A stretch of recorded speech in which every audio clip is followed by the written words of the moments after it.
Hi, I'm Ashlee and today I'm making one of my Texas favorites, and that is sausage and cheese kolaches. Let's get started. I had my first kolache when we were living in Houston, Texas, and it was love at first taste. Ever since then, we would get them every single Saturday on our bike ride to the park. They were our breakfast, they were our tradition. They were the thing that I missed the most when we left Texas. So now I just make my own. This is a really simple, sweet dough. It's actually super similar to a yeast-raised donut dough.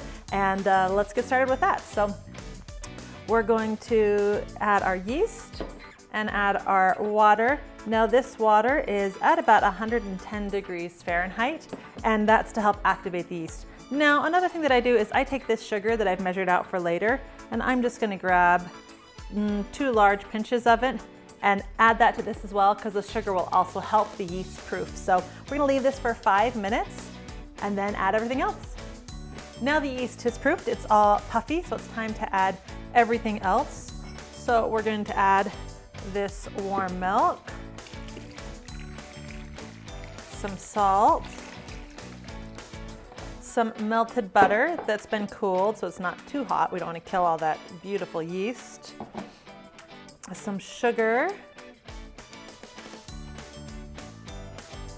And some eggs. Right now we are going to mix this together. And now we're going to start adding our flour. So I'm going to add 3 cups at a time.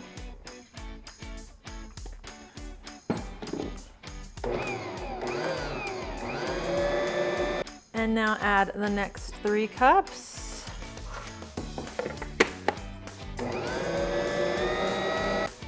And the next 3 cups.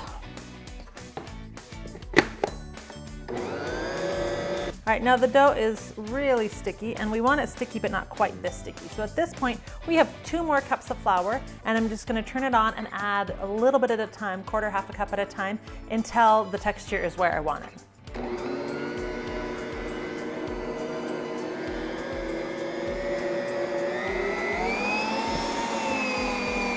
Now, don't go overboard with the flour. You want to use as little flour as possible, so really let the mixer do a lot of work for you. My mixer will need that gluten, and you actually can use a lot less flour with this Power Horse.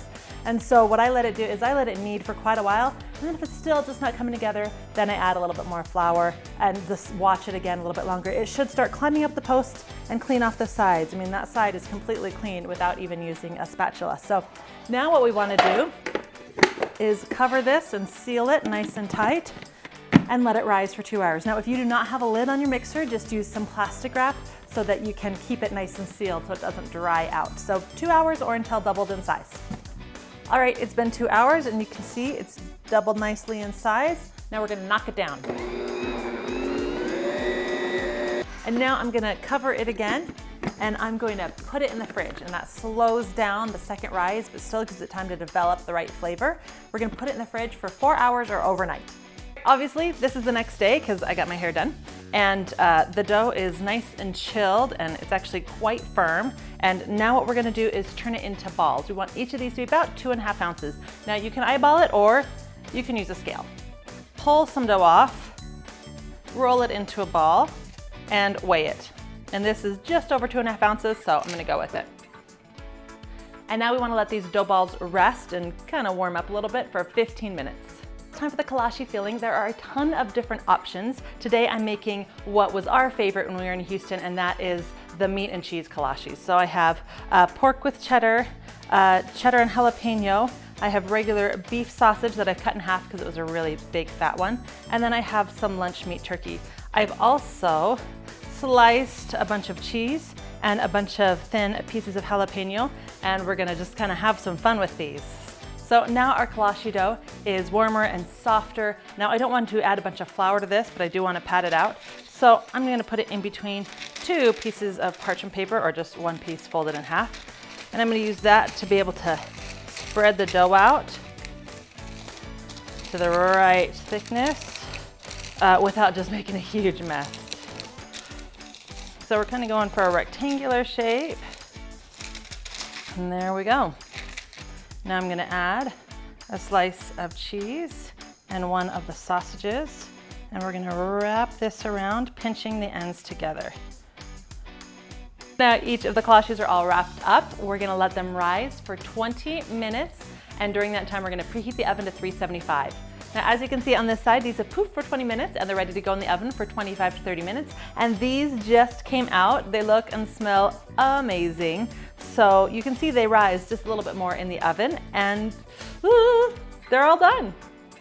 Oh, they smell amazing. Oh, you can see why these are a favorite of ours. They're super easy to make. The possibilities are just endless with what you can fill these with. So, you know, you just can't go wrong.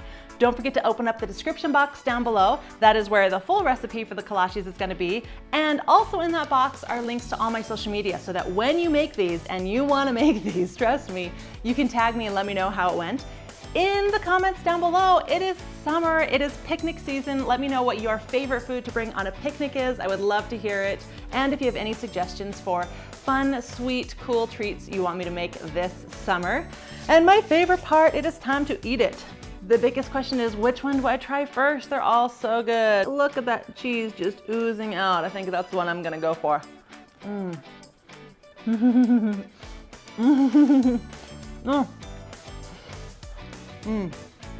Warm, oozing cheese. What's not to love? Thanks for watching.